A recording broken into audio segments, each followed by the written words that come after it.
Agora a gente vai tratar de um assunto bastante delicado até, mas que suscita aí muitas dúvidas, né, entre as pessoas. Eu estou aqui com uma convidada muito especial, que está fazendo um trabalho também bastante interessante e pioneiro com transexuais em Florianópolis e também na cidade de São Paulo.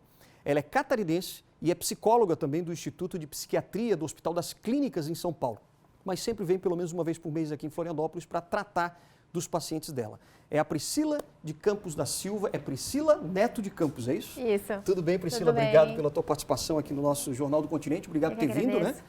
Agora, é um assunto, claro, eu acabei de falar que é bastante delicado, porque muitas pessoas têm dúvidas, né?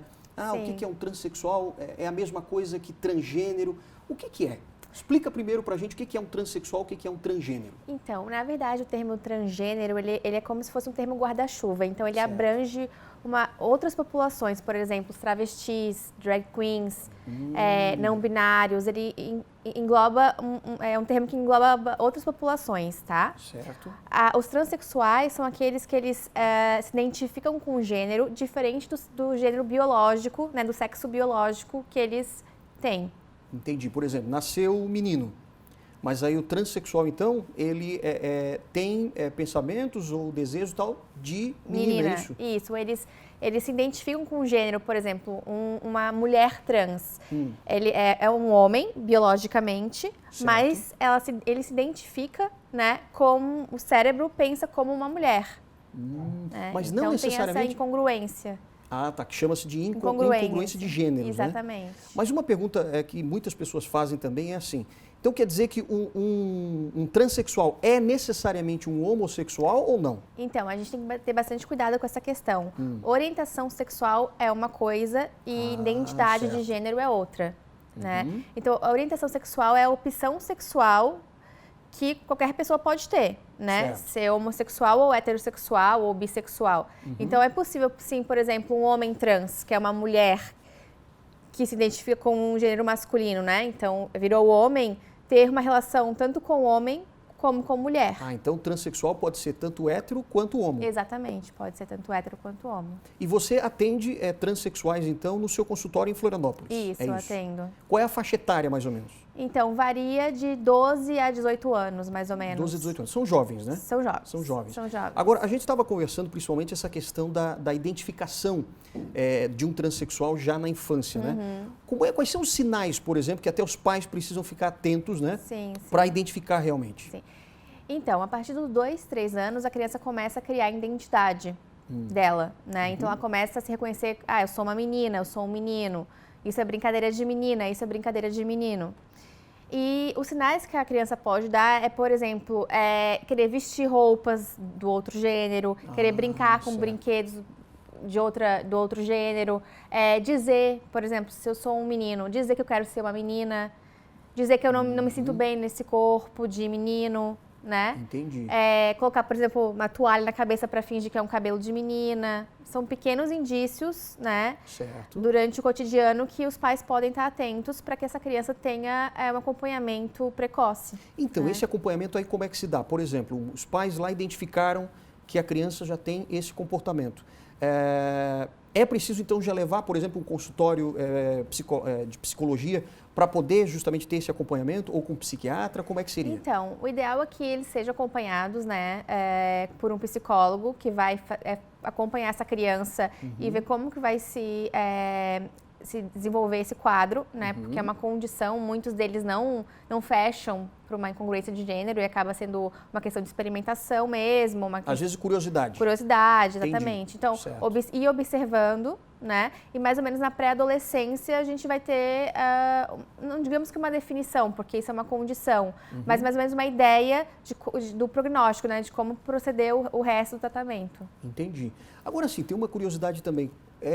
A ciência já explica o que acontece no cérebro da pessoa para haver essa incongruência, por exemplo, de gênero? Então, a gente não tem não se pode dizer que existe uma causa, né? Existe uma teoria que na gravidez intrauterina o cérebro, por algumas questões, se desenvolve de um gênero e o corpo se desenvolve de outro, né? Então, tem essa incongruência. Mas isso a gente não pode dizer que é uma causa. E não dá nem para dizer, por exemplo, como algumas pesquisas já mostraram também, por exemplo, algum problema, por exemplo, no cromossomo XY que acaba fazendo com que a pessoa desenvolva esse tipo de incongruência de gênero. Sim, a gente não pode, não tem uma... Não tem como afirmar isso ainda também. Não tem como afirmar. Entendi. Tá. Quando você faz, por exemplo, o tratamento, né, com os seus pacientes, como é que é esse tratamento? O que é preciso observar, né? Então, primeiro é bem importante que a gente tenha uma equipe multidisciplinar, né? Porque nesses casos na verdade é impossível. Inclusive o Conselho Federal de Medicina, há 3 dias atrás, soltou uma resolução, né? Então ele fala que realmente os transgêneros, transexuais precisam de tratamento multidisciplinar, tá? Então precisa de um psiquiatra, um endócrino, precisa ter uma rede de apoio para esses pacientes, né? Então que a gente trabalhe em conjunto. Mas né? Essa rede, por exemplo, não é no sentido de curar, porque não se trata de cura, de patologia, é isso? Não é no sentido de curar, não existe a cura, né? Certo. Porque também não é identificado como uma patologia, e sim como uma condição. Entendi. Tá? Mas no sentido de ajudar esse paciente para que ele passe por esse processo da melhor forma, possível, né? Agora, os pais também têm que ser inseridos, por exemplo, nesse processo, nesse acompanhamento? Sim, é muito importante a participação dos pais. A gente percebe no consultório que quando os pais estão inseridos e querem entender o que acontece, os filhos eles progridem muito mais rápido, né? Porque nessa população a taxa tanto de suicídio, que é mais ou menos 30% a 40%, quanto de depressão... 30%, 40%? É altíssimo, né? É muito alto. Então o apoio dos pais é primordial. Fundamental, Fundamental. Né? Agora, você acha, por exemplo, quando você começa esse acompanhamento, né? Principalmente com adolescentes, 12 anos, 13 anos, você percebe uma aceitação melhor? Como é que é o relacionamento, por exemplo, com o paciente? Então, o paciente normalmente ele procura porque normalmente já está com um quadro de depressão, porque ele já não aceita seu corpo, né? Então, assim, é muito difícil para eles se olhar no espelho e não se identificarem com aquele corpo. Né? Então a gente faz todo um trabalho nesse sentido de que ele consiga lidar com isso, né? E traz os pais para que também tenha esse trabalho em conjunto. Agora, dentro desse trabalho, então, para que haja aceitação, existe também um trabalho hormonal para que aquela pessoa, por exemplo, o menino tem um corpo de menino, mas quer ter um corpo de menina. Como é que faz? Então, isso seria uma segunda etapa, né? Onde o endócrino faz esse bloqueio hormonal. Certo. Né? E depois começa uma hormonoterapia cruzada com o gênero que a pessoa se identifica. Então isso faz parte do tratamento mesmo? Do tratamento. Desse tratamento psicológico e também psiquiátrico? Endócrino. Endócrino, principalmente? O endócrino que faz esse papel. Em quanto tempo, mais ou menos, leva esse processo todo? Olha, tem uma ideia? Cada caso é um caso, né? Pode levar meses, como anos também? Eles têm que tomar o hormônio para sempre, né, na verdade, né? Então, assim, é um tratamento que ele é crônico, para a vida toda? Para a vida toda. Mas aí as chances de dar, por exemplo, algum problema depois, ou a pessoa tem que estar sempre consultando, porque vai mexer com os hormônios, né? Sim, existem alguns riscos, mas as pessoas... como qualquer outro tratamento, né? Existem alguns riscos, mas eles têm que fazer esse acompanhamento, por isso a importância desse acompanhamento periódico com todos esses profissionais. Entendi. Né? Então você faz esse trabalho aqui em Florianópolis, com quantas pessoas hoje? Quantos pacientes são? Olha, hoje eu atendo em torno de 10 pacientes. 10 pacientes, transexuais. Exatamente. Que estão e são todos jovens, né? Todos Entre 12 e 18 anos, isso. Que fazem esse acompanhamento já. Exatamente. E lá em São Paulo você faz também parte de um grupo de pesquisa sobre isso? Isso, na verdade eu sou a psicóloga voluntária de um ambulatório do IPQ, onde eu participo de um grupo de adolescentes também, né? E faço terapia com esses adolescentes também. Então eu faço parte de um grupo que trabalha com transgêneros.